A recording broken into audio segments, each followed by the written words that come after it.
Baik, sebelumnya perkenalkan saya untuk mengucapkan terima kasih banyak atas kehadiran Sobat Juara di sore hari ini untuk mengikuti acara webinar ini. Semoga Sobat Juara semua dan keluarga juga sehat selalu ya. Mengingat kondisi pandemi di negeri kita ini semakin meningkat angka penyebarannya. Sehingga kita mesti tinggal di rumah aja nih Sobat Juara untuk sementara waktu ya. Nah, untuk mengisi waktu di rumah aja Sobat Juara nih, ini udah keputusan yang tepat banget untuk ikut kelas pada sore hari ini, yang insya Allah akan memberikan info yang bermanfaat untuk Sobat Juara dan pastinya bisa dipraktekkan nih. Oke, nah kita akan membahas sedikit tentang juara. Mungkin teman-teman sudah kenal, cuman saya akan perkenalkan lagi tentang juara, mengingatkan lagi. Juara ini apa sih? Juara hadir melalui platform aplikasi dan media sosial yang bertujuan untuk membangun Indonesia yang hebat dari fondasi keuangan yang kuat. Melalui kegiatan ini, edukasi mendukung program pemerintah di bidang literasi dan inklusi keuangan. Nah, Sobat Juara, jangan lupa untuk download ya aplikasi Juara yang available di App Store di iPhone atau di Google Play untuk platform Android. Dan kita juga ada media lainnya. Sobat Juara bisa akses di website jadi.juara.id. Di situ ada link untuk ke free webinar kita, untuk ke Juara TV di YouTube kita, dan juga ada gabung grup Telegram Juara. Jangan lupa ya teman-teman, diklik gabung grup Telegram Juara untuk bisa ikut di dalam Telegram Group dan mendapatkan informasi-informasi yang up to date pastinya. Dan juga ada blog untuk artikel perencanaan keuangan di link ini. Dan ini adalah Juara TV, YouTube channelnya Juara, untuk memberikan edukasi yang lebih mendalam dan video-videonya sangat bermanfaat. Silakan jangan lupa untuk di-like, subscribe di channel YouTube Juara. Dan ini juga ada Instagramnya di juara.id.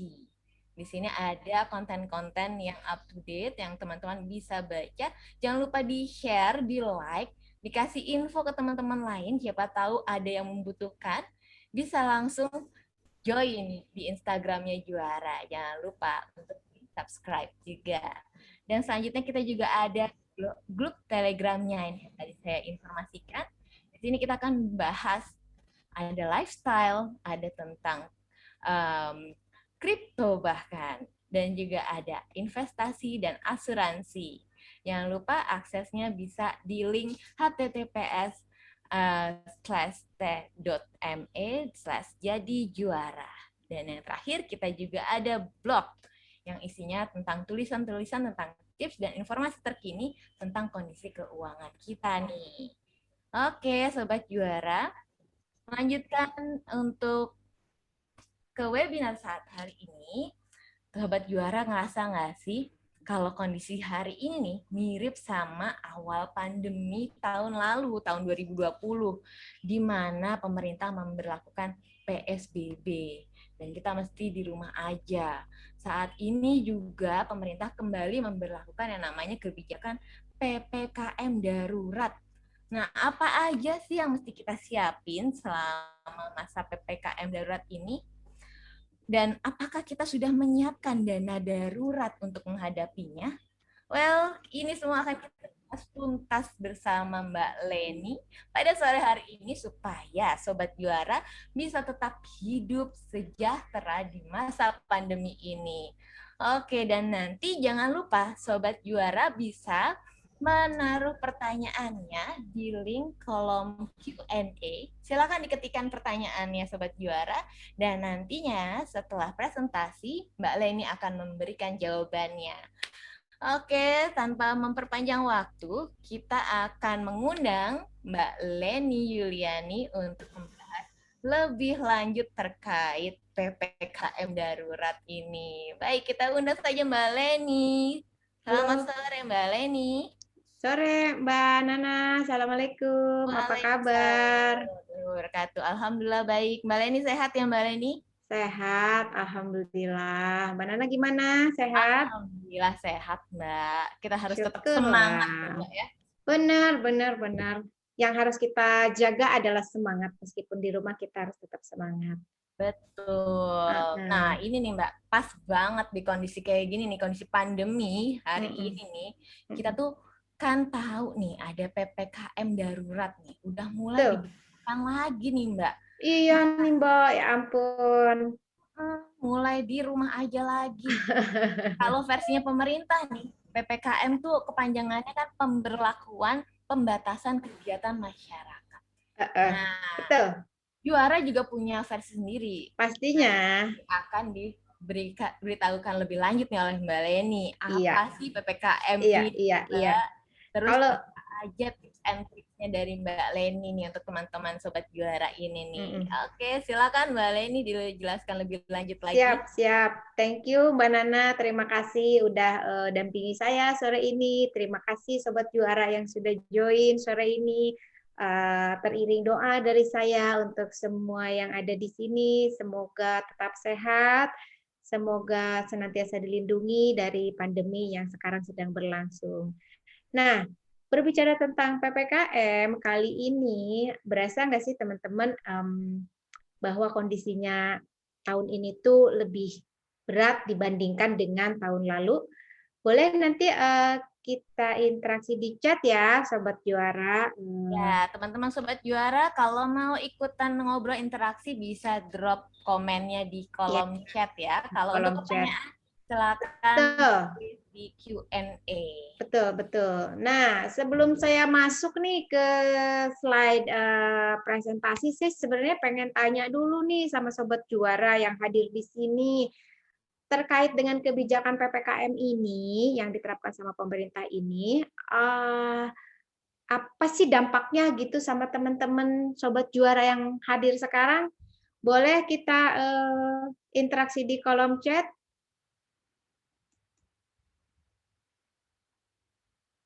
Adakah yang tiba-tiba dirumahkan atau kehilangan pekerjaannya atau income-nya menurun karena kondisinya saat tahun ini tuh lebih berat dibanding tahun lalu ya Mbak Nana ya?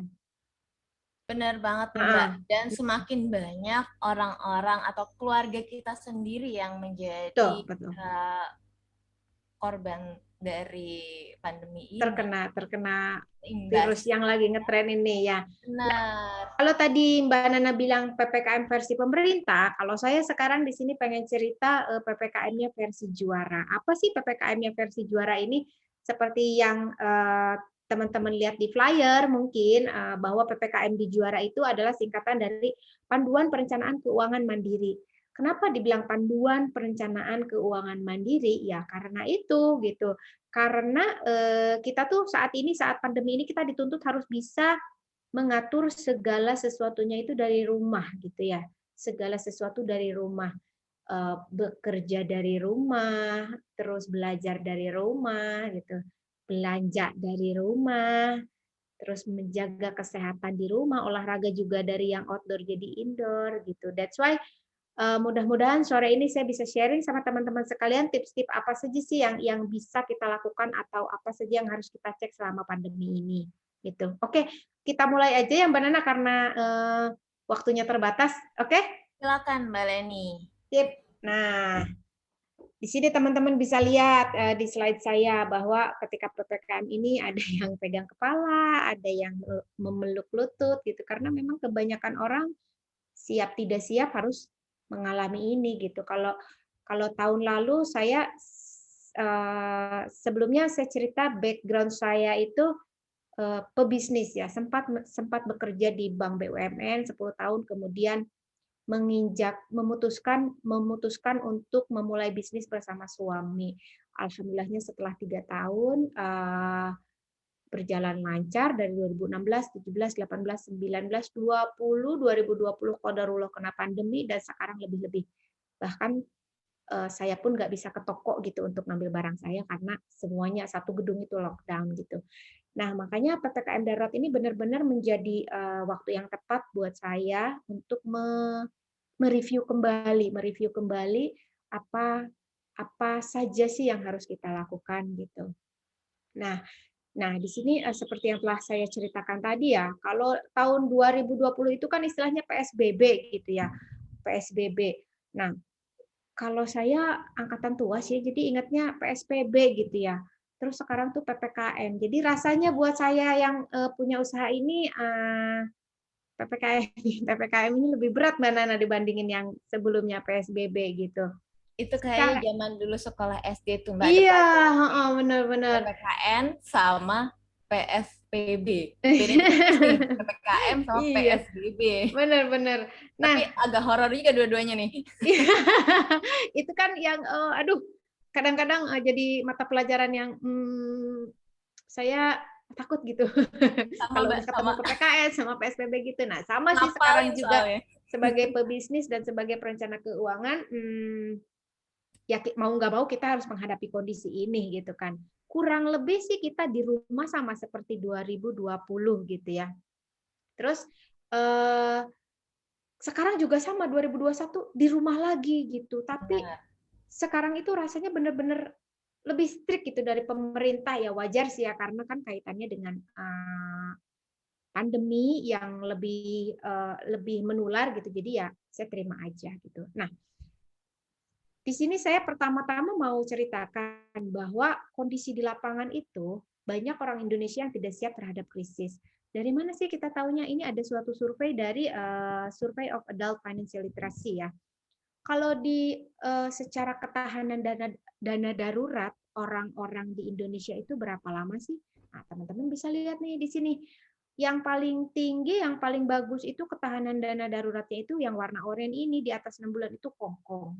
Terus kedua ini ada Korea mungkin ya yang orange-nya lebih banyak gitu kan. Terus ke bawah lagi makin ke bawah lagi ada Austria, Jerman, Italia. Mana Indonesia? Indonesia di sini loh teman-teman. Lihat, orange-nya itu sedikit sekali, bahkan 21,6% menjawab tidak tahu. Banyaknya di mana? Banyaknya orang Indonesia itu hanya memiliki ketahanan dana darurat untuk bertahan hidup selama 1 minggu.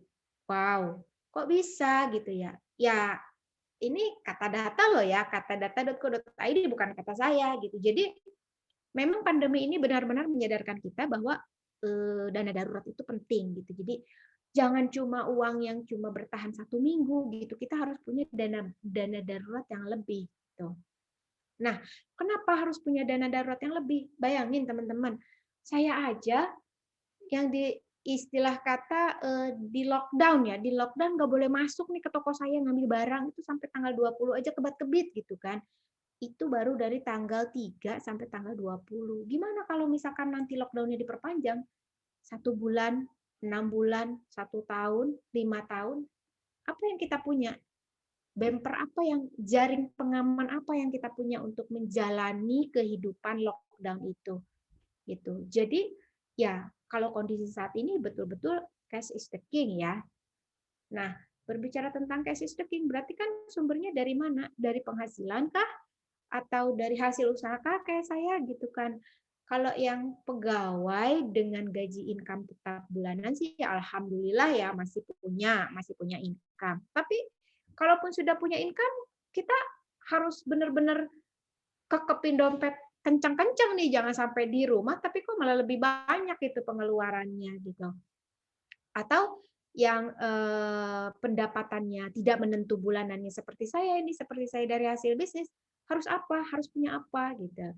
Nah, makanya bahkan wallahu alam bisa aja lockdown kita sampai 10 tahun, mudah-mudahan sih enggak ya seiring dengan vaksin. Nah, maka yang pertama ingin saya bahas adalah pastikan dana darurat teman-teman itu aman. Why dana darurat? Ya karena itu tadi ketika kita ada di rumah, otomatis kan kita tuh ada plus dan minusnya gitu ya. Ketika kita masih boleh beredar keluar, kita mungkin ada dana yang digunakan untuk hangout, ongkos transportasi atau lain-lain gitu kan. Tapi ketika di rumah dan kondisi pandemi, pasti ada dana yang dikeluarkan tidak seperti biasanya. Misal, di sini teman-teman bisa lihat kondisi darurat harus beli banyak tambahan vitamin. Terus listrik juga karena kita di rumah nih ya, AC durpur gitu ya.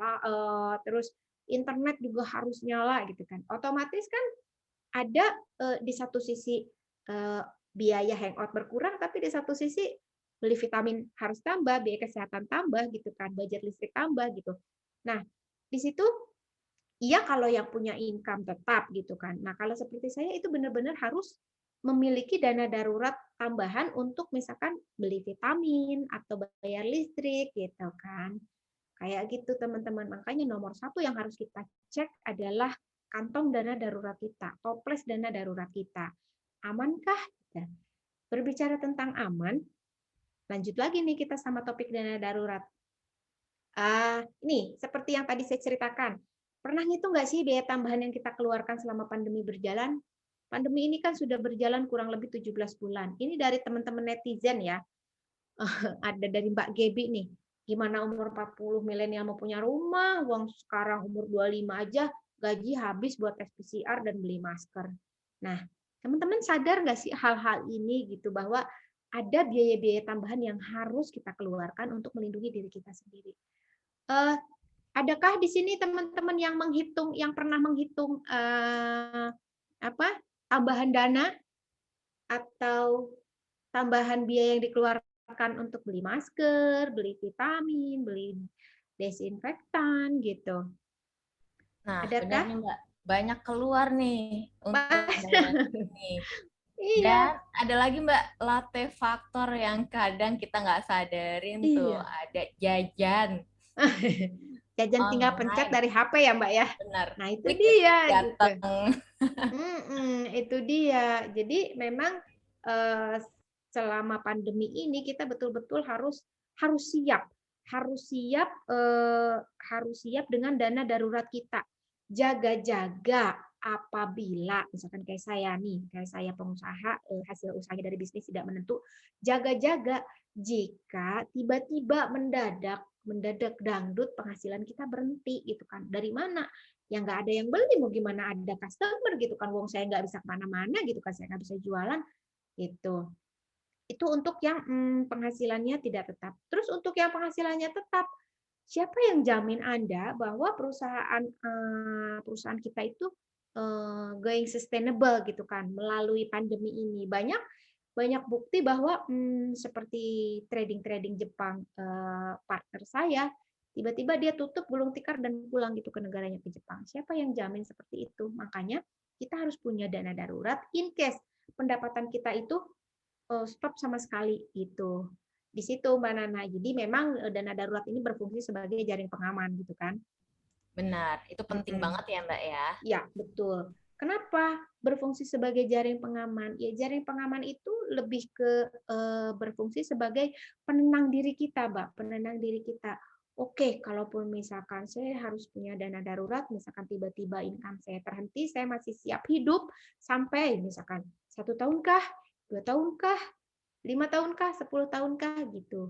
Terus dihitungnya dari mana? Kan kadang-kadang ya sih kita harus punya tabungan. Saya punya kok tabungan gitu kan. Oke, tabungan kita cukup buat bertahan hidup sampai kapan gitu kan. Itu 1 tahun, oh good gitu. Tadi aja survei membuktikan bahwa masyarakat Indonesia cuma bertahan 1 minggu gitu. Hello, ayo ayo ayo mumpung kita semua diem di rumah, semua kita review lagi, yuk kita sama-sama belajar bahwa ada yang namanya dana darurat yang harus disiapkan. Berapa lama sih, Mbak, yang harus disiapin nih emergency fund itu? Ya, kalau secara rule of thumb-nya sih ini ada berbagai angka ya. Ada yang bilang 12 kali, ada yang bilang 9 kali gitu kan. Kalau kami bilang ini betul-betul dana yang daruratnya darurat banget, mepet banget itu. 3 sampai 6 kali pengeluaran bulanan atau uang merah. Kenapa sih uang merah? Nanti ya saya ceritakan berikutnya. Kenapa harus 3 sampai 6 kali? Jadi, anggapannya begini, misalkan tiba-tiba seorang pegawai di PHK, diberhentikan oleh perusahaannya gitu kan. Itu kita punya waktu untuk switching mencari pekerjaan lain atau berpindah profesi, mencari income lain gitu. Punya waktu buat ancang-ancangnya tuh untuk penyesuaiannya tuh 3 sampai 6 bulan gitu. Kalau lebih dari itu, oh lebih bagus lagi gitu kan. Tapi kembali lagi disesuaikan dengan kondisi cash flow kita saat ini. Ya boro-boro ya mau nabung buat dana darurat, wong saya sekarang aja pendapatannya kurang gitu kan. Nah, kalau udah kayak gitu, ya harus diurai lagi benang kusutnya ini dimulai dari mana gitu. Yuk mulai lagi sisihin sedikit-sedikit gitu. Mumpung kita masih punya pekerjaan, mumpung kita masih punya income dari hasil usaha, yuk disimpan sedikit-sedikit. Nggak apa-apa kalau misalkan sekarang belum punya, ya kita mulai dari sekarang gitu. Terus mulai lagi ke pertanyaan berikutnya, di mana saya harus naruh dana darurat saya, Mbak? Di bawah bantal. Itu. Ya masa di bawah bantal gitu kan. Nanti duitnya ada virusnya, kita kena virus gitu kan. Ya enggak gitu juga sih, teman-teman gitu. Tapi kita harus naruh di instrumen-instrumen yang liquid gitu kan. Apakah itu di tabungan? Kenapa tabungan liquid? Ya liquid lah, orang ada ATM-nya. Kita hanya tinggal ngambil dari ATM untuk bayar yang menggunakan uang cash gitu. Atau sekarang udah zamannya mobile banking, apa-apa dari HP gitu kan. Yang penting ada saldo gitu kan. Atau misalkan mau disimpan untuk dana darurat saya nggak mau nih dipakai buat kehidupan saya sehari-hari, boleh disimpan di instrumen investasi lain. Contohnya valuta asing kah, deposito syariah kah, logam mulia kah, atau reksadana pasar uang syariah gitu. Yang penting liquid asetnya. Aset liquid itu adalah aset yang bisa kita tarik dalam jangka waktu kurang dari 1 tahun gitu. Jadi begitu kita butuh kayak reksadana pasar uang, saya tiba-tiba mau ini nih mau butuh biaya ke rumah sakit gitu, saya harus bayar gitu kan, di tabungan nggak cukup gitu kan, saya terpaksa nih cairin reksadana saya gitu kan, bisa dalam 1 hari, 2 hari, atau 3 hari, paling lama seminggu ya gitu. Jadi kuncinya dana darurat itu harus disimpan di aset-aset yang liquid gitu teman-teman. Nah, so far apakah penjelasan saya kecepatan? Mbak Nana, teman-teman, apakah penjelasan saya kecepatan? Aman, Mbak. Aman ya. Teman-teman boleh langsung komen di chat ya kalau misalkan saya kecepatan atau nggak jelas ngomongnya kayak kumur-kumur, kasih tahu aja ya di chat ya. Dan Oke. kalau ada pertanyaan, silakan drop di kolom Q&A. Q&A. Siap. Nah, lanjut. Yang kedua, apa sih yang harus kita perhatikan saat PPKM ini supaya kita punya panduan perencanaan keuangan secara mandiri. Yang kedua, waspada online shopping, teman-teman. Itulah yang tadi Mbak Nana bilang, jajan gitu kan. Jajannya jajan apa dulu ya, Mbak Nana ya? Kalau dulu mah nongkrong-nongkrong jajan kopi, sekarang jajannya apa nih gitu. Kita tuh harus benar-benar bikin budget khusus, jangan sampai keinginan belanja tuh gak terkendali karena panik buying nih. Misalkan, waduh, lagi pandemi nih, harus beli susu yang gambarnya binatang yang gendut itu supaya imun kita sehat. Tiba-tiba beli banyak gitu, harga berapapun saya beli gitu kan. Nah, nggak juga sampai kayak gitu sih ya teman-teman ya. Tetap harus dipikirkan budgetnya gitu. Nah, ini saya kasih tips-tips untuk menahan kekepin dompet kalau belanja online ya teman-teman ya. Jadi ini sih sebenarnya udah saya terapin dari zaman sebelum pandemi sih, cuma ya sekarang alhamdulillahnya kepake gitu ya. Ini step-stepnya teman-teman. Jadi kalau yang disuka nih masukin dulu deh ke keranjang belanja gitu, dikumpulin lu sampai keranjang belanjanya mentok, kita tahu kok keranjang belanjanya udah mentok ya gitu kan. Wah, berarti banyak maunya amat nih mama gitu kan. Nah, oke, setelah banyak nih terkumpul di keranjang belanja, bikin skala prioritas apa yang mau dibeli, bedakan keinginan versus kebutuhan. Terus ya pilih aja dulu yang kamu mau, masukin dulu, terus tapi yang dibeli itu yang kamu butuhkan gitu. Kadang, aduh, pengen beli panci nih supaya semangat masak buat masakan yang sehat, bergizi buat keluarga gitu. Tapi panci saya udah menyon-menyon gitu kan. Saya pengen deh biar semangat masaknya. Boleh, Bu Ibu gitu kan, boleh. Bapak-bapak nih, aduh, pengen olahraga sepeda nih lagi happening banget gitu ya sekarang ya lagi hype banget. Harus olahraga related banget deh sama kondisi pandemik saat ini. Aduh pengen beli jok baru nih kayaknya jok yang lama eh, apa keras gitu kan. Boleh masukin aja dulu, masukin aja dulu. Nanti kita review satu-satu baru apakah ada budgetnya, apakah ada pengeluaran lain yang bisa dikurangi, terus apa perasaan kita ketika membeli barang tersebut? Happy kah? Terus merasa amankah? Aman nih saya beli vitamin nanti buat saya minum, insya Allah melindungi baik bagi kesehatan gitu kan. Yang penting no panic buying ya teman-teman ya. Jangan panik buying kayak di suatu video yang pernah kita lihat ya, yang rebutan si susu happening itu sampai rebutan tidak menjaga jarak. Jangan sampai kayak gitu. Ini saya coba bikin secara grafik ya teman-teman.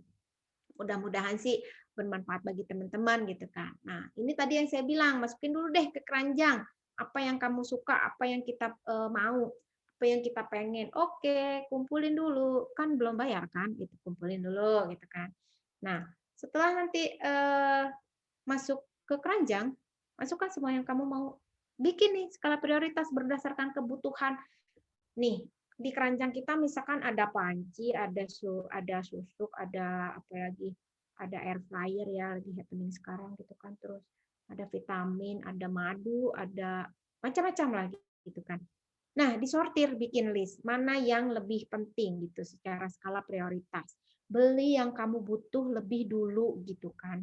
Kalau udah butuh, oke, ini coret. Panci masih bagus lah, menyan-menyan juga yang penting kan masaknya gitu kan, bukan pancinya gitu. Nah, jadi sortir nih, udah dapet list-list paling atas, at least 3 atau 5 lah ya. Cek lagi, ada duitnya nggak gitu kan. Di pengeluaran bulanan kita masih aman nggak gitu kan. Kalau misalkan nggak ada budgetnya, ya udah deh, buy gitu kan. Gimana? Apa iya buy gitu? Buy panci next time ya gitu kan. Terus atau misalkan tas atau apa baju nih pengen daster yang lucu ya lagi di rumah gitu kan.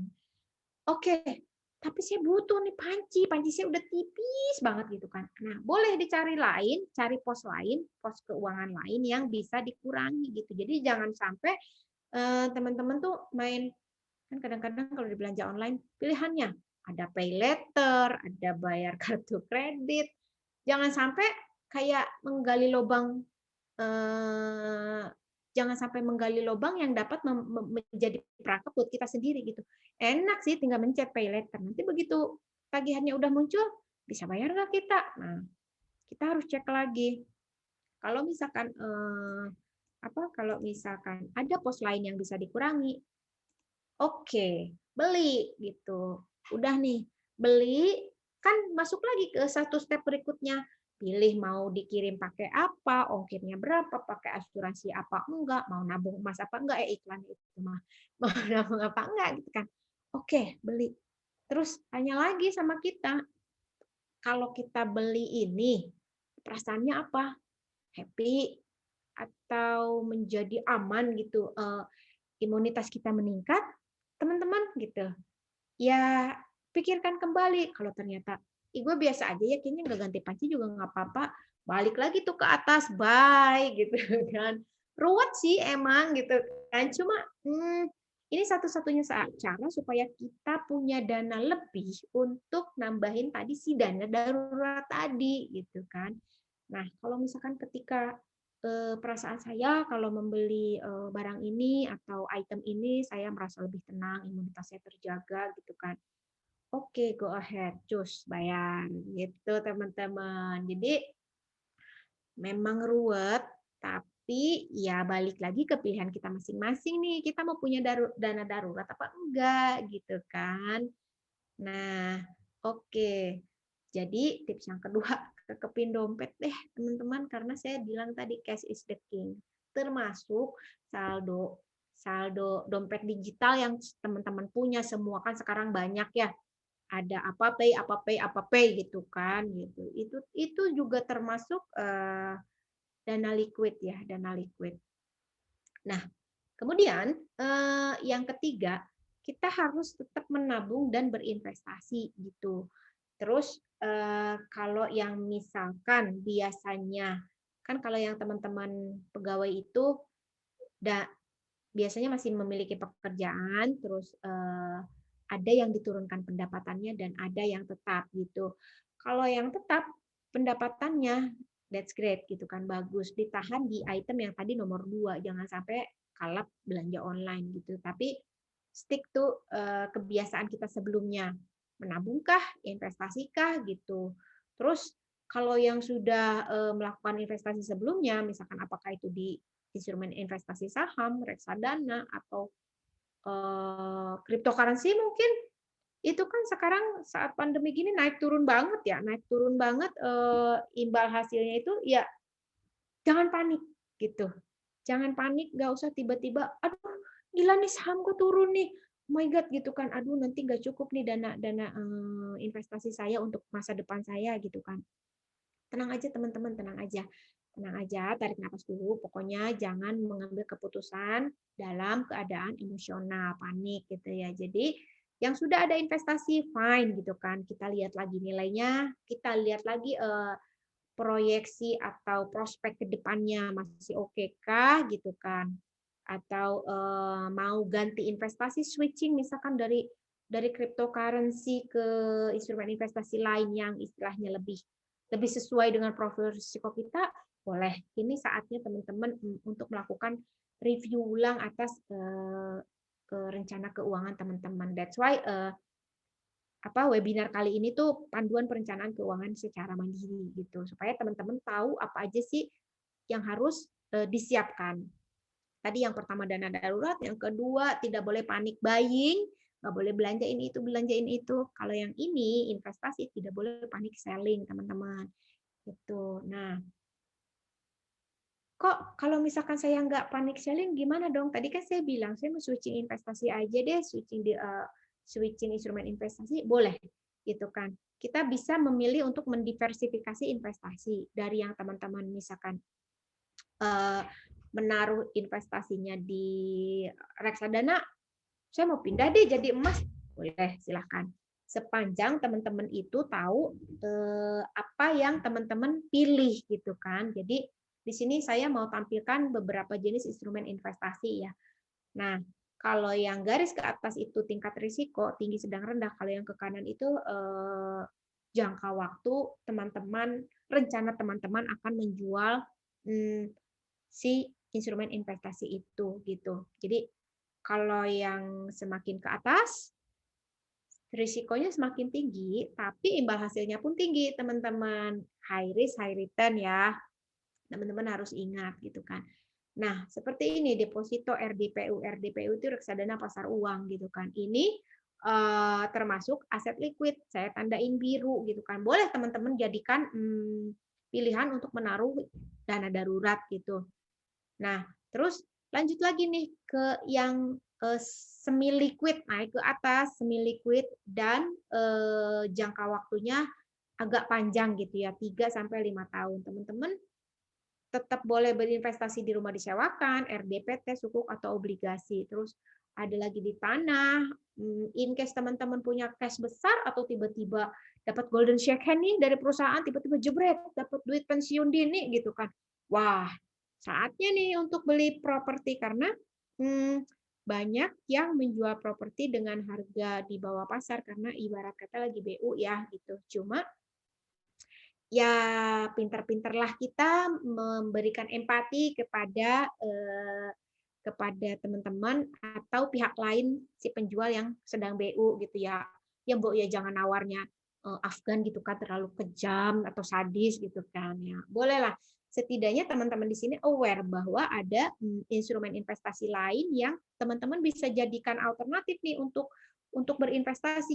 Jadi nggak pakai kacamata kuda gitu kan cuma naruh di deposito deh biar saya nggak naik turunnya saya tenang-tenang aja gitu kan. Bahwa ada instrumen investasi reksadana atau saham atau bahkan memulai bisnis kenapa tidak gitu kan. Nah, kalau kita di Juara ini para financial advisor ini mendampingi teman-teman untuk bisa memahami investasi apa aja sih yang baik buat teman-teman sesuai dengan kondisi teman-teman gitu. Salah satunya reksadana. Jadi kalau kemarin itu minggu lalu itu ada financial advisor kami, Mbak Gita memberikan kelas khusus belajar tentang reksadana. Nah, di situ tuh teman-teman bisa menggali apa sih reksadana itu, apa bagaimana gitu kan. Sama juga di sesi-sesi lain nanti juga ada sesi untuk saham atau sesi untuk bisnis, seperti itu teman-teman. Jadi buka kacamata kita bahwa investasi itu tidak hanya yang sekarang kita lakukan gitu kan. Oke. Nah, kemudian cheat sheet yang keempat nih.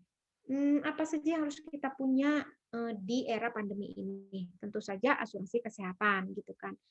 Kenapa asuransi kesehatan? Ya, karena memang isu yang kita hadapi saat ini adalah isu pandemi, teman-teman. Mungkin saya pribadi sudah masuk ke lingkaran terdekat saya, beberapa saudara saya sudah dipanggil yang maha kuasa gitu kan.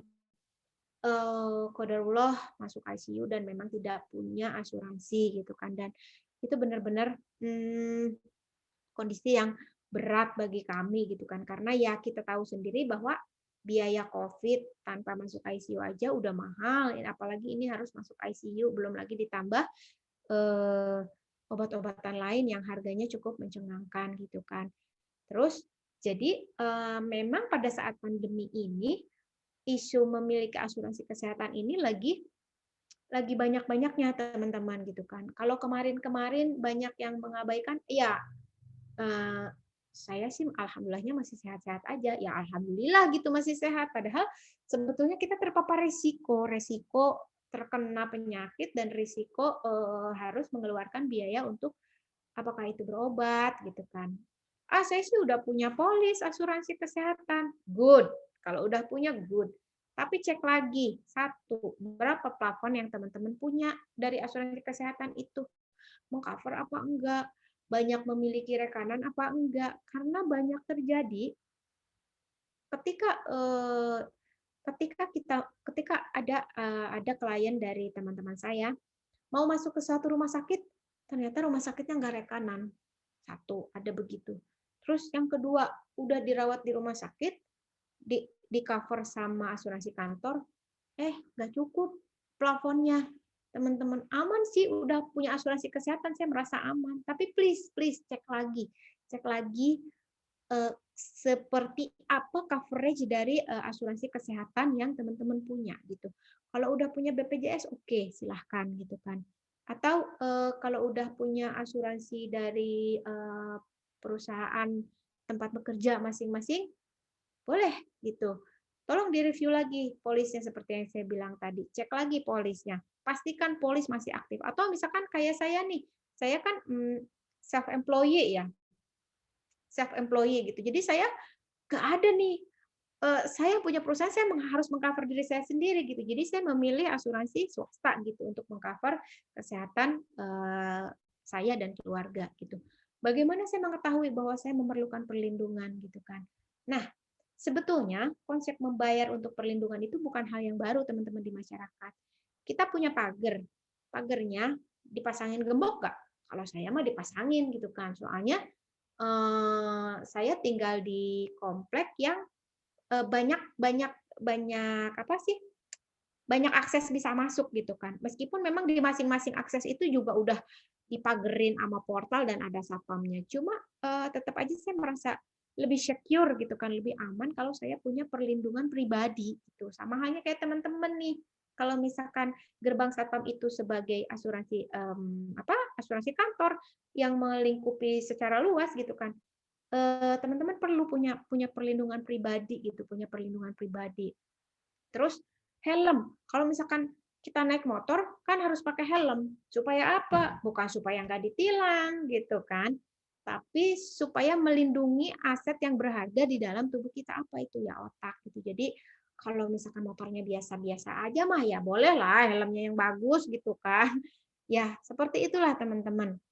Jadi memang asuransi itu berfungsi sebagai perlindungan diri kita gitu, bukan sebagai investasi. Bedakan antara perlindungan dan investasi.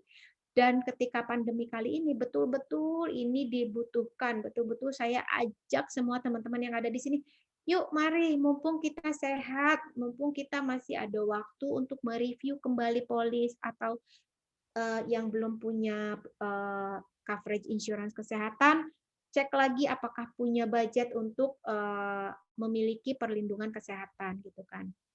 Nah, saya di sini pengen ceritakan tentang segitiga proteksi ya teman-teman ya, segitiga proteksi. Nah, kita pasti setuju kalau setiap orang ingin punya rasa aman dalam bidang keuangan. Sama halnya kayak tadi, saya punya rumah, punya pagar ya saya gembok gitu kan, supaya saya aman, saya merasa aman di dalamnya. Walaupun gitu kan sebetulnya risiko itu tetap ada gitu kan. Nah, Kalau misalkan sudah beli gembok, saya merasa aman. Kalau nggak pakai gembok, saya nggak aman. Sama aja di bidang keuangan pun begitu. Ketika sekarang teman-teman masih memiliki penghasilan nih, memiliki penghasilan rutin bulanan dengan angka baik itu yang tetapkah atau naik turunkah, fine, nggak apa-apa. Tapi ketika kita sebagai penghasil income itu terkena risiko sakit yang sekarang sedang beredar di luar ini, itu kan terkena sakit COVID lah misalkan, harus dirawat di rumah sakit. Ya kalau misalkan kita dapat fasilitas perawatan di rumah sakit yang di-cover sama pemerintah, kan kadang-kadang itu kan menjadi suatu hal yang eksklusif ya sekarang ya, bisa di-cover sama pemerintah gitu. Makanya ada beberapa yang memilih untuk isolasi mandiri selama gejalanya ringan gitu kan. Nah, itu pun apa? Itu pun tetap kita harus memiliki perlindungan proteksi ya. Ketika kita sakit, kita tidak memiliki kemampuan untuk menghasilkan income atau kehilangan produktivitas. Oke, saya bicara tentang kehilangan produktivitas. Ini ada tingkatan, ada 3 tingkatan ya teman-teman. Yang pertama, kehilangan produktivitas sementara. Sementara itu ya namanya sementara, jangka waktunya itu pendek teman-teman. Apakah sebulan, 2 bulan, 3 bulan gitu, tidak sampai 1 tahun. Kita bicara ketika pandemi ini, berapa lama seseorang harus mendapat perawatan ketika COVID, even itu harus isolasi mandiri, 14 hari kan, 14 hari, oke. Itu namanya kehilangan produktivitas sementara. Bagi sebagian teman-teman yang memiliki income tetap, tenang gitu kan, tenang, karena saya masih dapat gaji kok dari kantor. Tapi buat saya toko saya tutup gitu kan, atau even toko saya buka, tapi saya nggak bisa ngapa-ngapain gitu, tetap aja saya nggak dapat income kan teman-teman. Jadi kehilangan produktivitas itu yang pertama, kehilangan produktivitas sementara ketika kita sakit. Terus yang kedua itu kehilangan produktivitas yang berlangsung lama. Pada saat apa sih kita kehilangan produktivitas yang berlangsung lama? Biasanya nih teman-teman, kehilangan produktivitas yang berlangsung lama itu ketika kita terkena sakit kritis gitu kan, yang seperti stroke atau jantung atau cancer gitu kan. Ya penyakit-penyakit yang memang membutuhkan waktu pengobatan dalam jangka waktu yang lama gitu. Nah, itu jenis kehilangan produktivitas tingkat kedua. Yang ketiga apa? Yang ketiga, kehilangan produktivitas permanen. Seperti apa sih kehilangan produktivitas permanen itu? Ya kita dipanggil pulang, dipanggil menghadap Sang Pencipta. Kapanpun kita harus siap gitu kan. Gitu teman-teman. Jadi ke segitiga proteksi ini dimulai dari segitiga yang paling bawah gitu kan. Harus apa? Nih, seperti tadi saya bilang, ketika kita dirawat di rumah sakit, satu, kita butuh biaya kan buat bayar rumah sakit. Mau dari mana bayar rumah sakit itu gitu kan. Oke, dari asuransi yang sudah kita miliki gitu kan. Terus fine, silahkan kita jalankan. Kalau misalkan tidak punya perlindungan asuransi, ngambilnya dari mana? Otomatis, itu nanti. Yang kedua, ketika kita terdiagnosa sakit kritis, itu kehilangan produktivitas dalam jangka waktu lama, dan ketiga, ketika meninggal dunia. Lalu, apa sih yang terdampak kalau kita dirawat di rumah sakit nih, teman-teman? Automatically yang terdampak adalah arus kas. Jika kita tidak mempunyai asuransi kesehatan tadi, saya bilang gitu kan. Jadi, kalau misalkan ketika kita dirawat di rumah sakit dan kita tidak punya asuransi, otomatis harus ada uang yang kita bayarkan kan ke rumah sakit untuk membayar perawatan kita gitu. Nah, dari situ berarti kita harus mengurangi arus kas bulanan kita. Nah, kalau kita mengurangi arus kas bulanan kita dari biaya hidup, apa iya kita mau nurunin biaya hidup kita gitu? Misalkan nggak makan dari 3 kali jadi 2 kali gitu kan. 3 kali jadi 2 kali gitu. Tapi justru dalam satu sisi ya kita harus sehat. Masa ya mau ngurangin makan gitu. Apa anak kita yang tadinya makannya 3 kali jadi 2 kali gitu, nanti tumbuh kembangnya mereka gimana gitu. Makanya di situ diperlukan satu, dana darurat, dan kedua yang tadi insurans kesehatan. Terus yang kedua, ketika kita terdiagnosa sakit kritis, apa yang terdampak? Aset kita yang akan terdampak jika kita tidak memiliki proteksi asuransi tadi. Terus yang ketiga, ketika kita meninggal dunia, sumber penghasilan lah yang terdampak. Jadi kalau misalkan saya sebagai penghasil income dan saya dipanggil pulang sama Allah Subhanahu wa taala gitu kan, berarti saya tidak dapat menghasilkan income lagi untuk anak-anak saya, untuk keluarga saya gitu. Nah, kalau misalkan kita punya asuransi jiwa gitu, itu di situ ada uang pertanggungan yang bisa kita tinggalkan untuk ahli waris kita untuk meneruskan kehidupannya gitu, teman-teman. Nah, berapa banyak sih mulai dari yang paling bawah itu arus kas, dirawat di rumah sakit. Apa yang harus kita lakukan? Ya milikilah asuransi kesehatan.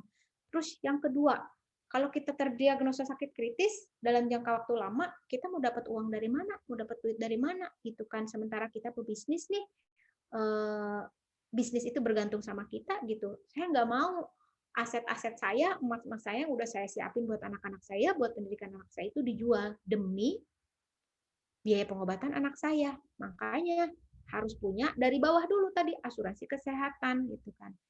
Kalau sampai 3 sampai 5 tahun saya tidak bisa produktif, tidak bisa menghasilkan gaji, saya nggak mau aset saya dijual buat biaya hidup saya.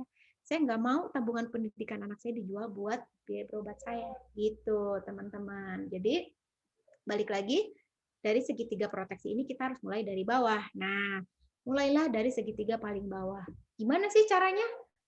Nah, carilah asuransi yang membayar sesuai tagihan, teman-teman. Ini bagi yang sudah punya, bagi yang belum punya, ya apalagi sesuaikan aja. Carilah asuransi yang bisa membayar sesuai tagihan dan bisa mengcover risiko yang kita hadapi saat ini, pandemi COVID ini. Satu, dilihat plafonnya, cukup apa enggak gitu kan. Dua, dilihat fleksibilitasnya, bisa mengcover isolasi mandiri apa enggak gitu kan. Which is isolasi mandiri pun kan butuh biaya ya teman-teman, ada telemedicine, ada obat-obatan yang bisa kita beli gitu kan. Terus dicek, disesuaikan premi bulanannya cocok nggak nih sama budget kita gitu kan. Kalau misalkan belum cocok sama budget kita ya later nanti saya bantu teman-teman untuk mengecek budget bulanan teman-teman gitu. Jadi kita mulai dari bawah. Carilah asuransi kesehatan sebagai perlindungan arus kas kita. Jangan sampai gaji bulanan kita tuh habis buat biaya rumah sakit gitu kan. Nah, kemudian ini bocoran yang kelima. Berhubung kita lagi di rumah, yuk kita isi waktu di rumah itu dengan kegiatan yang bermanfaat gitu. Bisa belajar masak, baca buku, apapun itu yang bisa membuat teman-teman tenang gitu kan. Kalau saya misalkan tenangnya ngaji, membaca buku boleh gitu kan. Kalau misalkan sebentar.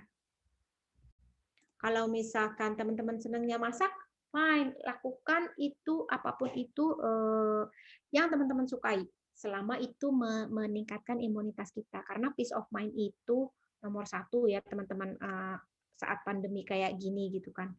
Ketika kita divonis positif COVID, apa yang harus kita lakukan gitu ya, istilah dengan belajar, tilawah, ikut webinar yang bermanfaat gitu, mudah-mudahan menjadi jalan kita untuk mendapat kehidupan yang lebih baik besok gitu kan, yang kelima. Nah, jadi lima tips tadi itulah teman-teman yang bisa saya sharing ke teman-teman untuk dilakukan cicit PPKM selama PPKM. Maksudnya apa? Maksudnya PPKM merah ini, PPKM ini juara gitu kan. Panduan perencanaan keuangan mandiri selama teman-teman menjalani PPKM, pembatasan kegiatan masyarakat di rumah aja gitu. Nah, yang pertama tadi hitung lagi dana darurat, ya kan? Mau sapunya berapa? 3, 6, 12 atau belum punya sama sekali, tenang aja, jangan panik ya teman-teman ya. Itu kan. Terus yang kedua, kekepin dompet teman-teman, cash is the king ya sekarang ya. Waspadai online shopping. Maksudnya bukannya saya melarang online shopping, bukan ya teman-teman, sayangku, cintaku gitu kan. Tapi please jangan sampai panik atau impulsif gitu kan, please kita bikin budget lagi gitu kan. Terus yang ketiga, tetap berinvestasi untuk masa depan karena kita nggak hidup hanya saat ini saja.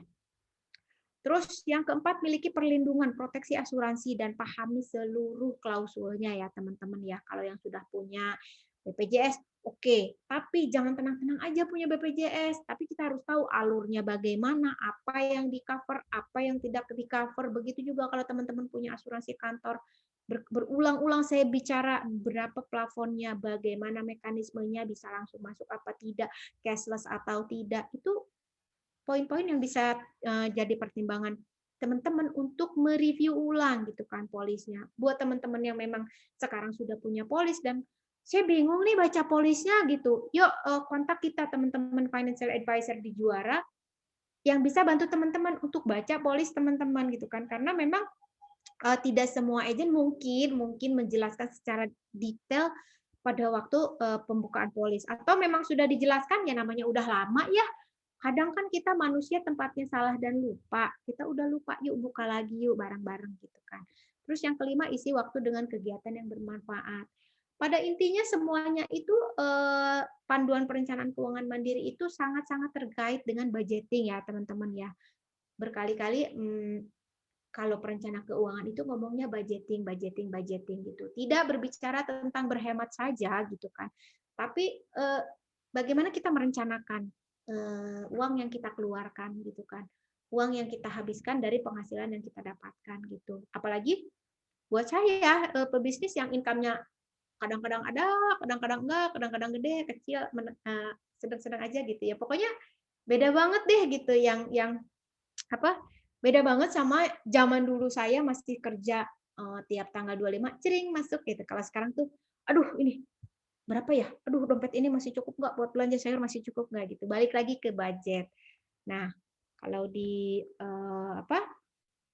di Juara kita ada nih, kita ada materi tentang 3 warna uang. Bagaimana sistem budgeting yang kita sebarluaskan gitu kan. Dimulai dari mewarnai uang kita, ada merah, ada biru, ada hijau. Tapi kita tidak berbicara dengan oh uang merah itu uang 100 ribuan ya, bukan gitu kan. Tapi kita fokus pada warnanya, warna merah, warna biru, warna hijau. Apa aja sih Mbak? Ini. Sebenarnya ini 3 warna uang ini ada kelas khususnya ya. Ini pembahasannya tuh butuh 2 jam sendirilah teman-teman untuk menggali gitu kan, financial check up gitu. Nanti ada tuh kelasnya Mbak Nana tuh financial check up. Itu nanti dicek tuh uang merah kita nih berapa banyak. Uang merah itu adalah uang yang kita keluarkan untuk membeli kenyamanan kita, teman-teman. Kenyamanan ya, kuncinya pada kenyamanan. Jadi meskipun uang 20 ribuan warnanya hijau, tapi kita beli buat jajan boba, yaitu buat kenyamanan, berarti masuknya uang merah. Harus dicatat tuh teman-teman, harus dicatat. Terus, aduh, pulsa internet saya nih harus tidak terbatas gitu kan, lagi di rumah saya mau belajar nih semangat gitu kan. Oh, kuotanya harus pol-polan dong gitu kan. Apakah harus ditingkatkan? Karena bekerja di rumah saya nggak tahan nih gerah gitu kan. Listrik naik dong, AC gitu kan. Nah, terus ingat tadi poin nomor 3 itu investasi harus tetap dijalankan. Kenapa? Karena kita harus menyisihkan uang biru. Untuk apa? Uang biru itu adalah uang pertumbuhan ya, teman-teman. Lingkari di kata-kata pertumbuhan. Kenapa? Karena kita harus menyimpan sejumlah uang untuk rencana masa depan kita. Apakah itu dana pendidikan, dana pensiun, pengembangan bisnis mungkin bisa. Tapi karena kita berhadapan dengan inflasi, maka kita harus nyimpen atau mempersiapkan sejumlah dana di instrumen-instrumen investasi yang imbal hasilnya itu bisa lebih tinggi dibandingkan dengan inflasi. Jadi uang kita nggak habis gitu. Terus ada lagi uang hijau. Nah, uang hijau ini apa? Sama nih kayak baju satpam, kayak baju hansip, sama kayak helm, sama kayak gembok. Inilah yang tadi poin keempat. Poin keempat yang saya ceritakan. Yuk kita punya proteksi asuransi gitu kan. Yuk kita punya uang hijau. Kenapa? Untuk menjaga uang merah dan uang biru agar tetap pada tempatnya. Kok bisa sih Mbak? Jadi gini teman-teman. Kalau misalkan teman-teman punya gaji 10 juta sebulan, misal nih ya, mau teman-teman habiskan untuk kenyamanan, fine, silahkan gitu kan. Tapi teman-teman nanti ketika mau nyekolahin anak, atau misalkan ketika pengen beli rumah buat bayar DP-nya gitu kan, itu bingung uangnya dari mana. Nah, jadi better kita sisihkan nih uang merahnya dari 10 juta. Dihabisin semua, diturunkan jadi uang biru sebagian gitu kan. Saya nggak mau punya asuransi. Fine, silahkan. Itu kembali ke pilihan teman-teman. Tapi apa iya teman-teman mau melepas si uang biru itu ketika nanti terjadi risiko sama kita, seperti yang saya bilang tadi, LMC harus dijual buat biaya saya berobat, kan nggak pengen juga gitu. Itulah maka fungsinya si uang hijau ini adalah menjaga si uang merah dan uang biru supaya tetap pada tempatnya. Kalau misalkan teman-teman dari dana, oh kita lanjut dulu ya. Berapa besar sih Mbak uang merah, uang biru, uang hijau itu gitu kan. Nah, uang merah itu maksimal di batas 60%. Maksimal di batas 60% dari pengeluaran bulanan teman-teman gitu kan. Jadi kalau 10 juta penghasilannya, maksimum untuk membayar kenyamanan kita itu 6 juta. Termasuk cicilan ya, termasuk cicilan KPR, KTA, atau pokoknya cicilan-cicilan yang berkaitan dengan kenyamanan kita. Uang sekolah anak, bayar ART, dan lain-lain itu semua masuk uang merah. Terus uang biru itu berapa? Uang biru itu uang investasi. Minimal 20% dari pendapatan teman-teman gitu kan. Buat apa uang biru itu? Apapun itu, untuk mencapai apapun itu yang menjadi tujuan keuangan teman-teman di masa depan. Mau buat sekolah anak, mau buat pergi haji, pergi umroh gitu kan. Pergi umroh, terus buat pensiun, saya pensiun udah nggak mau bisnis lagi, oke gitu. Tapi kan ketika kita berhenti tidak punya penghasilan, kita sudah punya uang pensiun gitu. Terus yang ketiga, dana perlindungan uang hijau ini berapa sih biasanya besarnya? Biasanya 10% dari income gitu. Jadi kalau tadi uang merah 60, uang biru minimal 20, uang hijau minimal 10%. Lah, itu kan baru 90% ya. 10%-nya lagi kemana? Oh, kalau itu uang emas namanya. Disisihkan duluan. Buat apa? Buat bekal kita pulang, teman-teman, gitu kan. Kan kita nggak tahu kita apa dipanggil pulang sama yang Maha Kuasa kapan. Itulah, jadi disisihkan dulu di atas tadi 10% sebagai uang emas. Gitu, teman-teman. Supaya kita bisa mencapai semua tujuan keuangan kita. Ketika kita terkena resiko harus dirawat di rumah sakit, ya yang bayarin kita ya plafon tadi, plafon asuransi kesehatan tadi gitu. Tidak usah menjual LM yang kita punya atau tidak usah menurunkan gaya hidup kita. Gitu.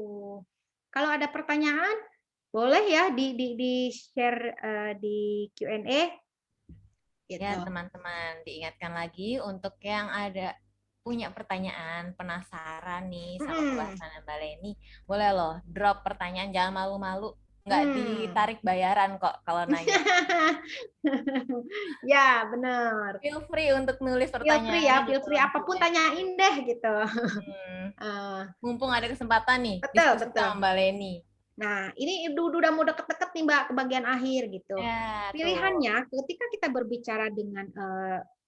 berbicara tentang budgeting, saving gitu kan. Nah, pilihannya cuma dua nih teman-teman. I-nya dinaikin atau E-nya dikurangin gitu.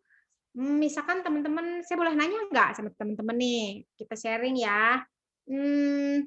Apakah teman-teman di sini merasa pilih mana nih? Pilih mana? Saya pengen punya dana lebih buat dana darurat. Pilihan teman-teman menyesuaikan penghasilan dengan gaya hidup atau mengurangi gaya hidup sesuai dengan penghasilan yang ada. Teman-teman silakan. Kalau yang ini pertanyaan dari Maleni, jawabannya tulis di chat ya. Ya, boleh. Nanti saya kasih hadiah deh. Ada yang mau sharing. Wah, banget dapat ilmu. Boleh dong, karena kan kita teman-teman Masih banyak kelas-kelas lain buat belajar, Mbak Nana, gitu. Benar. Wah, nih cuan banyak nih, Mbak. Gitu teman-teman, ayo pilih mana, naikin income atau nurunin biaya nih, gitu. Ayo Apa teman-teman, ada hal-hal yang harus kita pertimbangkan matang-matang atas pilihan-pilihan yang akan kita ambil, gitu Mbak Nana. Ya pilihannya kalau misalkan saya pengen punya saya pengen punya investasi tapi saya nggak ada uang, ya pilihannya silahkan mau nambah income atau mau ngurangi jajan-jajan gitu Nah, kan. ini nih, Mbak, ada komen nih dari Mbak Yunia. Hmm. Katanya, naikin income-nya gimana? Pemasukannya 2 juta nih, Mbak. Nah, Kak, aku pemasukan 2 jutaan, alhamdulillah udah nggak belanja, Ya, pengennya udah nggak nabung. belanja, pengennya nabung. Ya, boleh Mbak Yunia gitu. 2 jutanya itu di list lagi nih, di list lagi. Uang merahnya berapa? Uang merahnya nih dari 2 juta ini habisnya berapa persen nih Mbak Yunia? 60%, 70%, atau 100%. Wah, itu mah harus di-review ulang gitu kan. Buat apa aja sih si 100%-nya itu? Nanti ada step-stepnya lagi Mbak Yunia gitu kan.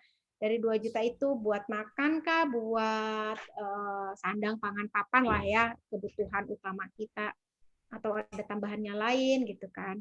Atau kalau misalkan saya sudah mepet Mbak, itu pemasukan 2 juta itu sudah habis semua buat biaya pokok saya, biaya hidup saya.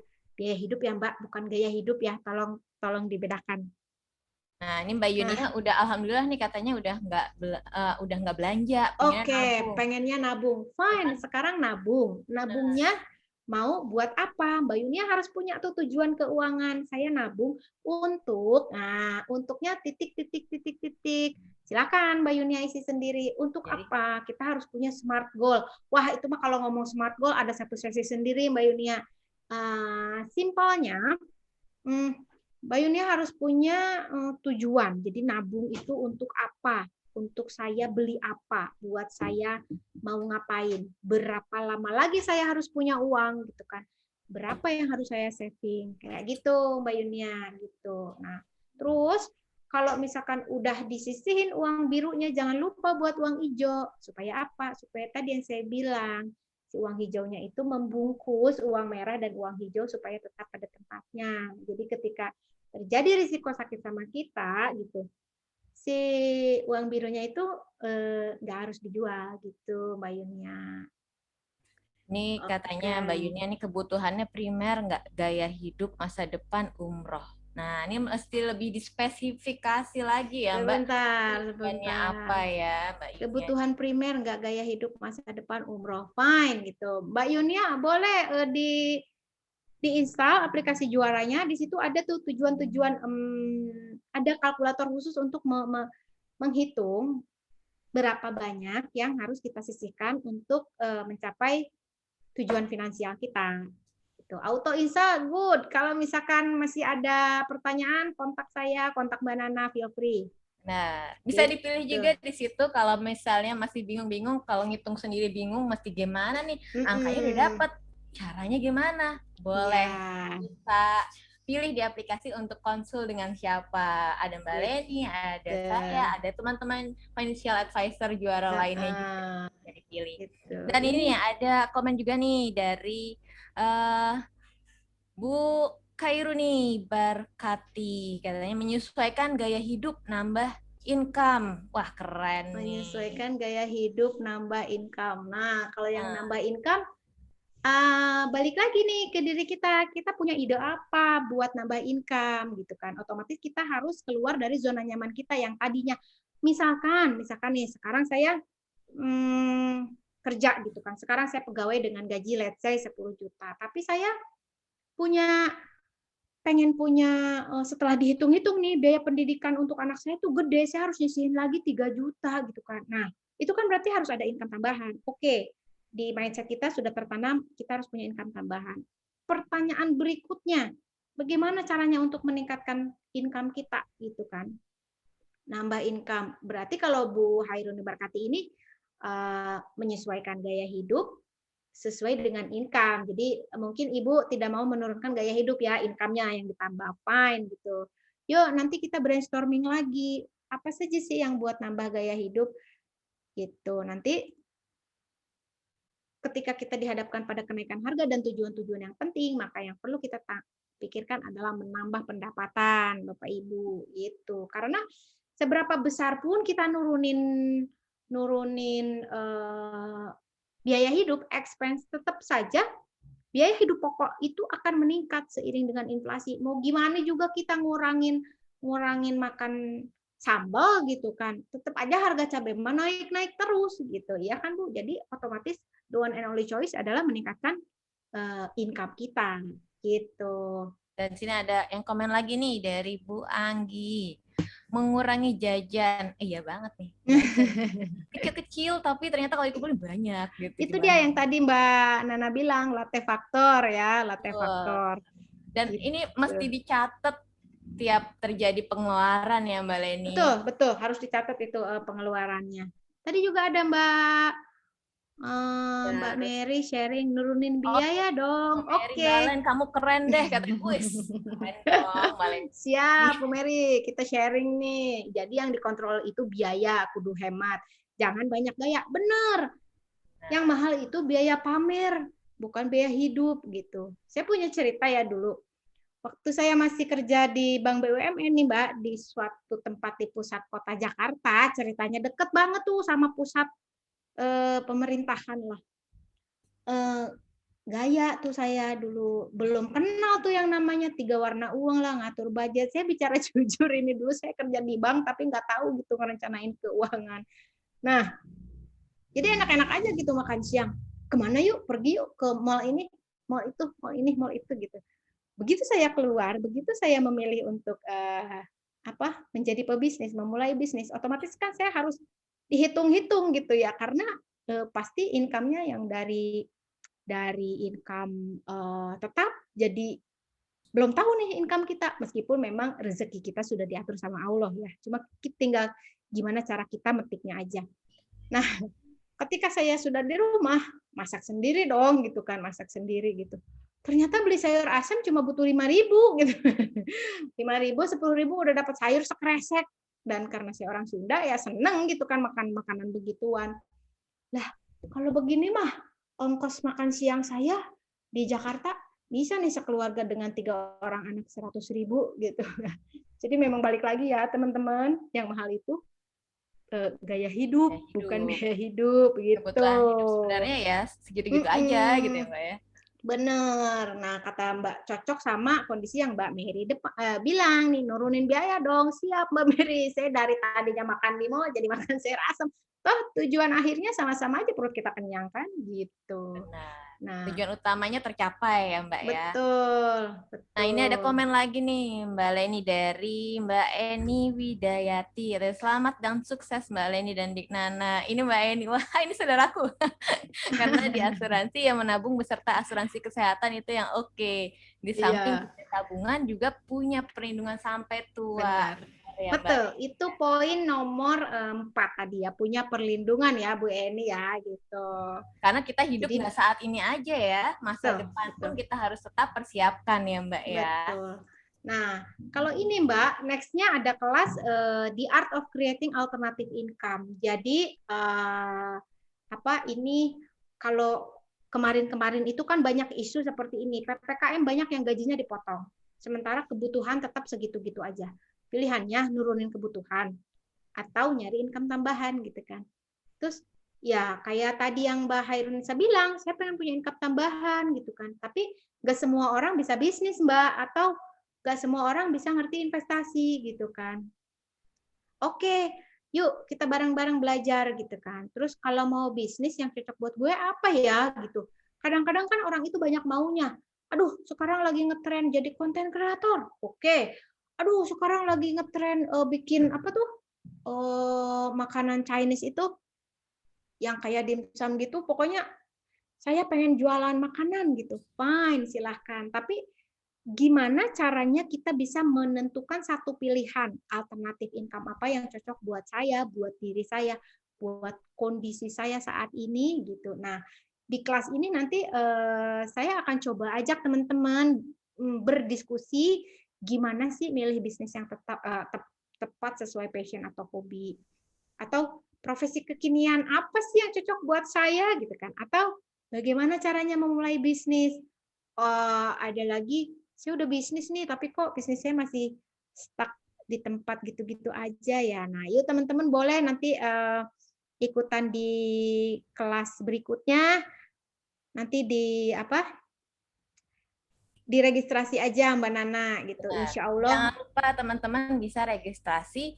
Ada linknya di kolom chat. Bisa Ya, klik seperti tuh itu. dari sekarang biar nggak lupa dan jangan Soalnya ini kelasnya nanti hari Minggu visit dan ya. seatnya terbatas ya. Benar. Karena Amankan nanti sheet-nya dari sekarang, jadi ya langsung klik karena nanti aja linknya. ada interaktif juga sih, ada saya kasih bocoran, ada pembobotan dan lain-lain gitu. Insya Allah berangkat juga dari pengalaman saya yang punya bisnis, dan waktu itu jujur saya bilang saya bisnis hanya berdasarkan feeling gitu kan.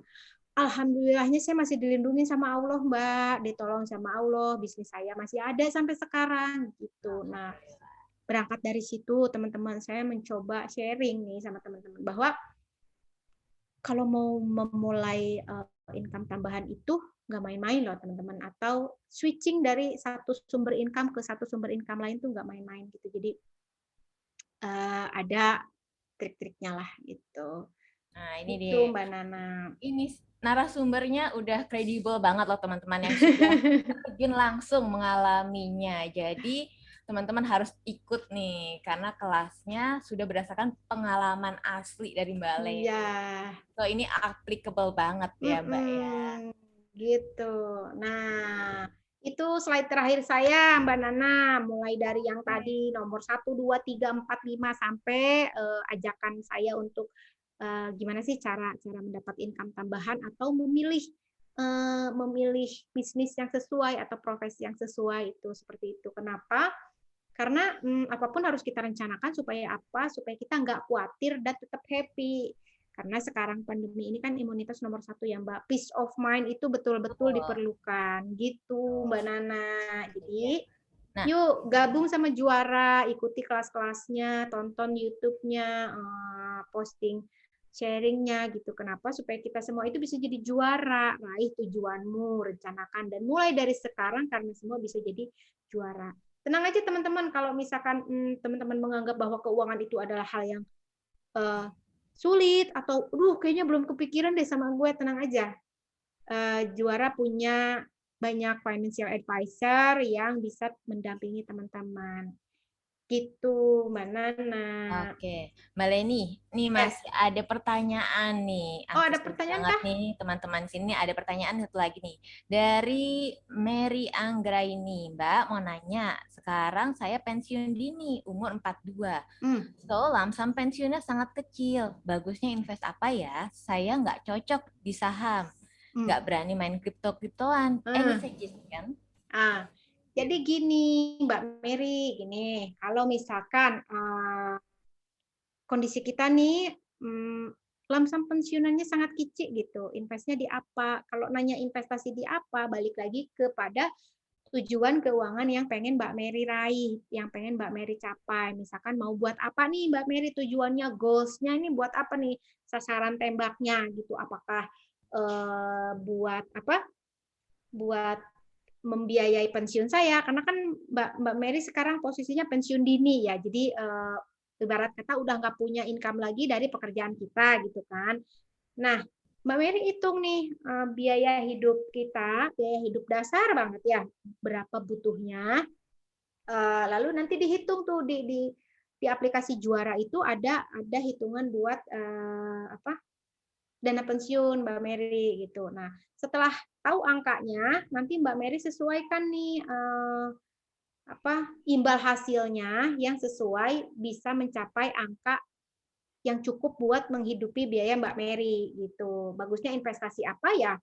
Balik lagi ke kebutuhannya berapa gitu. Jadi harus dihitung dulu kebutuhannya, itu ada sesi sendiri yang tentang kebutuhan dana pensiun gitu Mbak Mary. Terus kalau investasi itu disesuaikan dengan umur. Oh, umur udah ya, saya nggak cocok saham, nggak berani main kripto-kriptoan, any suggestion? Ya pilihannya berarti kalau kita balik lagi ke Sebentar, kalau kita balik lagi ke yang slide tadi, instrumen investasi, tunggu ya ini, ya kalau misalkan nggak cocok kripto-kriptoan, ya tinggalin aja lah yang ini ya, yang saham untuk investasi gitu kan. Pilihannya dari yang hijau, oranye, atau bahkan biru gitu kan. Nah, balik lagi, dana lamsamnya itu cukup untuk apa Mbak Mary?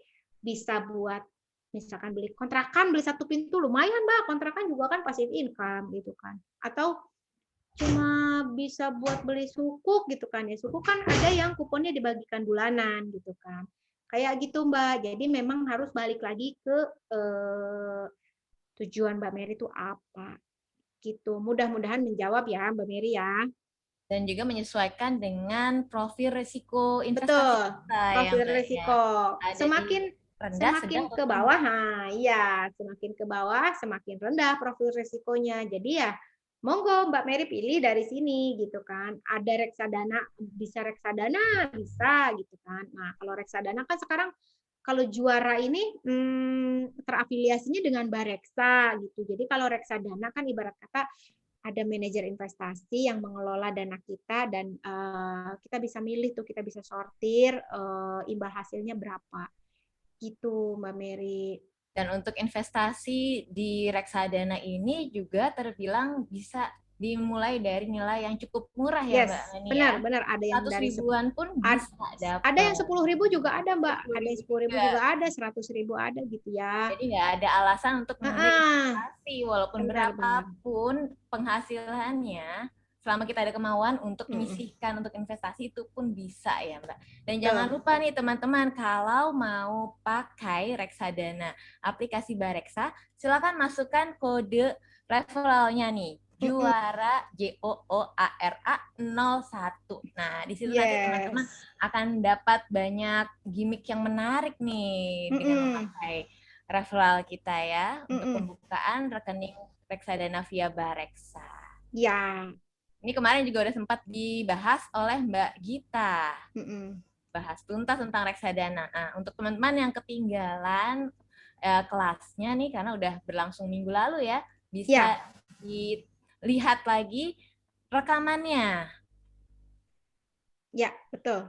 Kalau untuk yang penghitungan dana pensiun, kalau nggak salah waktu free webinar 2 minggu yang lalu itu ada rekamannya teman-teman di YouTube. Nanti boleh dilihat, dicek-cek lah di YouTube-nya Juara ya teman-teman. Itu ada bagaimana menghitung dana pensiun, terus berapa besarnya, berapa yang harus disisihkan, harus disimpan di mana. Itu ada semua gitu kan. Jadi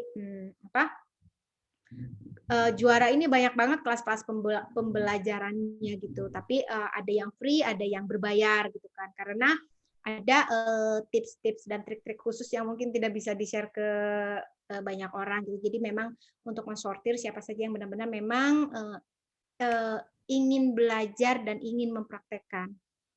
Gitu Mbak Nana. Ya, memang nanti Mbak Leni nih. Gak kerasa ini udah 1,5 jam loh kita ngobrol. Udah jam berapa ya ini ya? Udah hampir jam 5:30, bentar lagi maghrib. Ya Allah, udah hampir jam 5:30. Gak kerasa sih ya. Uang tuh nggak ada habisnya ya Mbak ya. Benar. Nggak ada habisnya gitu kan. Nah teman-teman, kalau misalkan ada pertanyaan atau ya apapun itulah yang ingin ditanyakan mengenai perencanaan keuangan, boleh sharing ke saya atau boleh sharing ke Mbak Nana. Kita ada punya Instagramnya masing-masing, ada lewat Juara juga bisa gitu kan. Feel free teman-teman karena sharing is caring ya teman-teman. Gitu. Dan jangan lupa teman-teman Juara nih, Sobat Juara, untuk download aplikasi Juara. Oh iya, itu. Di platform untuk iOS dan juga Android. Udah bisa iOS, udah bisa Android sekarang. Untuk menghitung ya Mbak ya, tujuan keuangan kita apa. Di situ disajikan untuk kalkulatornya, free loh. Iya. Dan kalau teman-teman bingung, bisa pilih salah satu dari teman-teman financial advisor yang ada di Juara. Ada Mbak Reni, ada saya, ada Mbak Gita, ada Mbak Dwi, dan masih banyak lagi. Silakan dipilih di situ. Dan jangan lupa untuk follow Instagramnya Juara dong pastinya ya Mbak Leni ya.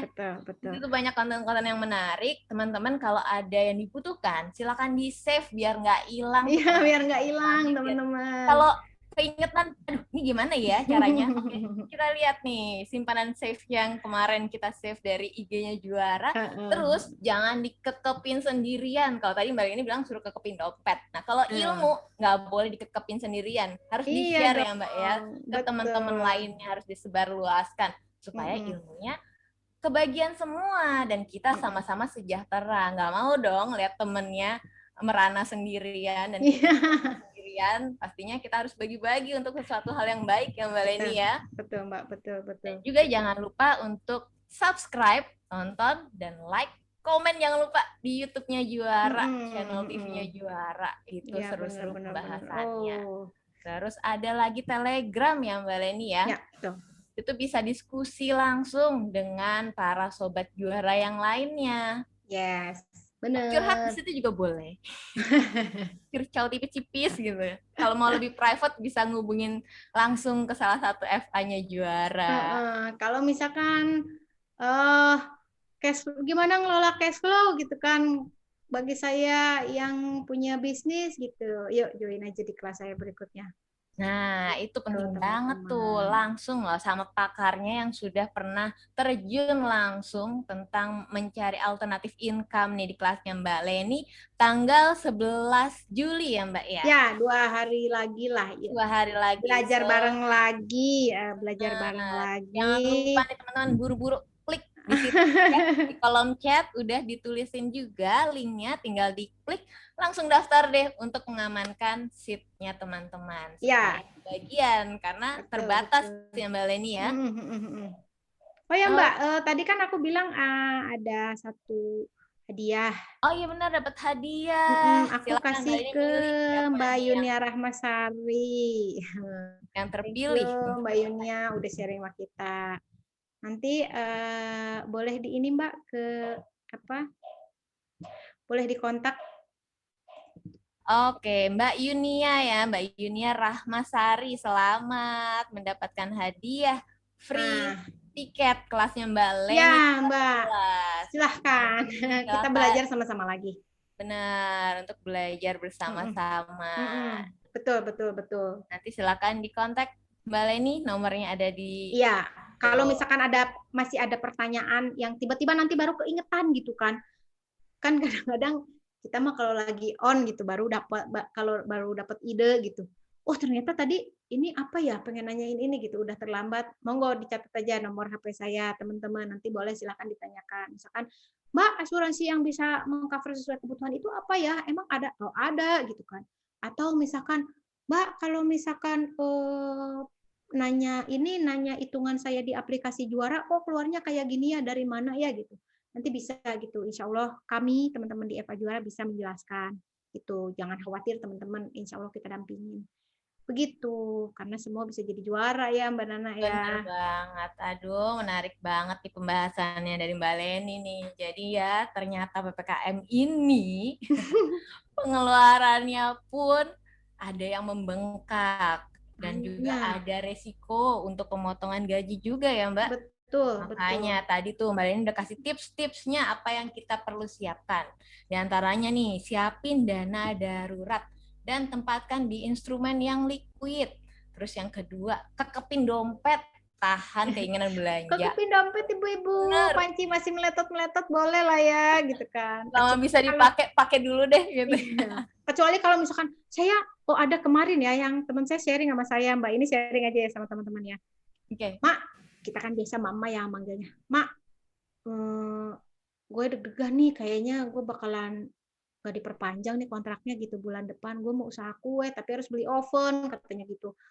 Harga ovennya segini, kira-kira gimana ya, nutup nggak ya? Nah itu harus ada hitungannya lagi gitu, bukan lagi berbicara dana darurat itu mah gitu kan. Jadi benar-benar harus dimulai lagi financial check up dulu mungkin sama Mbak Nana nanti ada kelasnya, atau misalkan sharing-sharing ide bisnis di kelas saya gitu kan. Ya hal-hal seperti itulah kadang-kadang emang perlu temen ya buat cerita atau minta pendapat gitu kan. Jadi dan itu juga bakalan dikasih nih bocorannya sama Mbak Leni di kelasnya tanggal 11 nanti ya Mbak. Hayu yang pada mau ikutan hayu gitu.